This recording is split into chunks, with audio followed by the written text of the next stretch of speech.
ఇది actual new hub వస్తుంది. మనకి ఏంటంటే మనకి ఎండోర్స్మెంట్ కార్డు అనేది పిటిషనర్కి రీచ్ అవ్వలేదు సార్ ఆల్రెడీ చెప్పినట్టుగా మళ్ళీ నెక్స్ట్ వీక్ కలెక్టరేట్ వస్తున్నారు.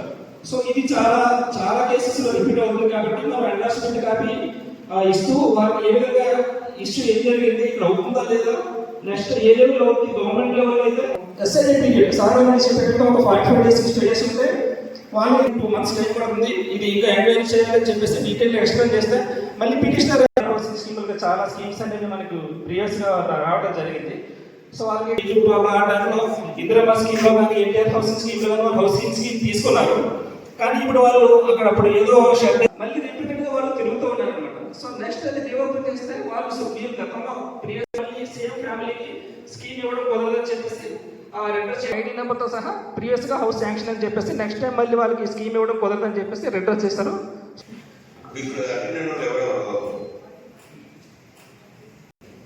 ఈ రోజు అసలు ముఖ్యంగా ఈ రోజు మీ అందరికీ పిలవడానికి కారణం ఏంటంటే ఆ గ్రీవెన్స్ రిడ్రెస్ అయ్యేంత వరకు ప్రతి స్టెప్ ని సీఎం ఆఫీస్ చేస్తున్నారు. దానికోసం మీకు ఐడియా ఉందో లేదో తెలియదు కానీ ప్రతి మూమెంట్ కాగితం మనం చేతిలో కూర్చొని మొదలుపెట్టి అది రిడ్రెస్ అయ్యేంత వరకు కూడా దాన్ని సీఎం ఆఫీస్ లో ఈ గ్రీవెన్స్ మీకు మినిట్ దీన్ని మానిటరింగ్ చేస్తున్నారు. అందుకే ఈ రోజు ఒకసారి మీతో డైరెక్ట్ మాట్లాడడం చేస్తే నేను ముందుగా రమ్మని చెప్పడం జరిగింది. ఫస్ట్ ఇప్పుడు మరి టెక్నికల్ ఏం చెప్పారు నాకు తెలియదు కానీ నాకున్న నాలెడ్జ్ ప్రకారం నేను మీకు 4 ముక్కలు చెప్తాను, అర్థం చేసుకోండి. ఫస్ట్ రికమెండేషన్ నాకు వస్తుంది. ఇప్పుడు మా వాళ్ళు 10 మంది ఇక్కడ కూర్చుని రికమెండేషన్లు తీసుకుంటున్నారు.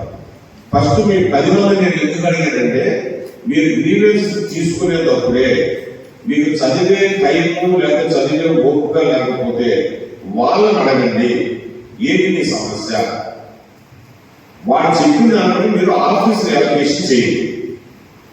ఇక్కడికి వచ్చిన తర్వాత ఆయన గ్రీవెన్స్ ఒకలాగా ఉంది, మీరు ఆఫీస్ రాసిన ఒకలాగా ఉంది.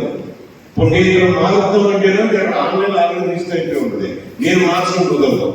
ఆ కన్సర్న్ ఆఫీస్ అయితే పిలిచి ఇవ్వగలుగుతాం తప్పితే ఆన్లైన్ లో నాకు మార్చడానికి అవకాశం ఉండదు. పంచాయతీ ఈఓపీఆర్డీ చేయవలసిన పని తహసీల్దార్ రాస్తారు, తహసీల్దార్ చేయవలసిన పని ఈఓపీఆర్డీ రాస్తున్నారు. సో మీ 10 మందితో నేను కావాలని మళ్ళీ మాట్లాడతాను. నేను ఏ గ్రీవెన్స్ ఎలా తీసుకోవాలి మనం అనేది మీ 10 మందిని సపరేట్ మరి ఇక్కడ మీ హెచ్ఓడీకి వచ్చి మీ హెచ్ఓడీస్కి వస్తున్నాయి, లేదంటే మండలాలకు ఎంఆర్ఓకి వచ్చి ఎంఆర్ఓకి వస్తున్నాయి, ఎంపీడీకి వచ్చి ఎంపీడీకి వస్తున్నాయి, మండల స్థాయి గ్రీవెన్స్ వస్తున్నాయి, డివిజనల్ స్థాయి గ్రీవెన్స్ వస్తున్నాయి, డిస్ట్రిక్ట్ స్థాయి గ్రీవెన్స్ వస్తున్నాయి. ఇవి కాకుండా ఆనరబుల్ సీఎం గారు ప్రజావేదిక ద్వారా తీసిన గ్రీవెన్స్ వస్తున్నాయి, ఆనరబుల్ డిప్యూటీ సీఎం గారు తీసుకునే వస్తున్నాయి, ఆనరబుల్ హెచ్ఐడి మినిస్టర్ తీసుకునే వస్తున్నాయి. ఇన్ని రకాల గ్రీవెన్స్ మన లాయర్లోకి వస్తున్నాయి. మన పీడిఎస్ లాయర్లోకి ఇన్ని రకాల గ్రీవెన్స్ మండలం, division, collector, honourable CM, honourable deputy CM, honourable HR 6 తీసుకున్న రికమెండేషన్స్ ని మన లాయర్ పీజీఎస్ లాయర్ వస్తుంది. 7వది ఈ మధ్య రీసెంట్ గా పబ్లిక్ రిప్రజెంటేటివ్స్ గా ఇచ్చారు. రిప్రజెంటేషన్ తీసుకుంటే వాళ్ళు ఇమ్మీడియట్లీ పీజీఎస్ లాయర్ లో ఎంటర్ చేస్తున్నారు. 7 రకాల గ్రీవెన్సెస్ మనకు వస్తున్నాయి. మనకి రాగానే గ్రీవెన్సెస్ రాగానే నేను జిల్లా సందర్భంగా కూడా చాలా క్లియర్ గా చెప్పాను. నేను మీకు కూడా చెప్తున్నాను, 2 నిమిషాలు చదవచ్చు. ఒకసారి గ్రీవెన్స్ మీరు పూర్తిగా చదివితే కానీ అది బాధ్యత మనకు అర్థం కాదు. ఆ సబ్జెక్ట్ లో రాసిన దాన్ని మీరు ఒకసారి పిటిషన్ పూర్తిగా చదవండి. అది చదివితే మనకి డిఫరెంట్ గా మన బాధగా మనకు అర్థమైంది. అప్పుడు మనం ఆ బాధను ఎలా తీర్చొచ్చో మనకు ఒక ఐడియా వస్తుంది. అలా కాకుండా సింపుల్ వేగంతో మనం ఆ మైండ్తో కానీ ఆ రికమెండేషన్ చూస్తే వాస్తవంగా వాడి బాధ ఏంటో మనకు అర్థం కాకపోతే మన రిడ్రెస్ కంప్లీట్ గా అవ్వదు.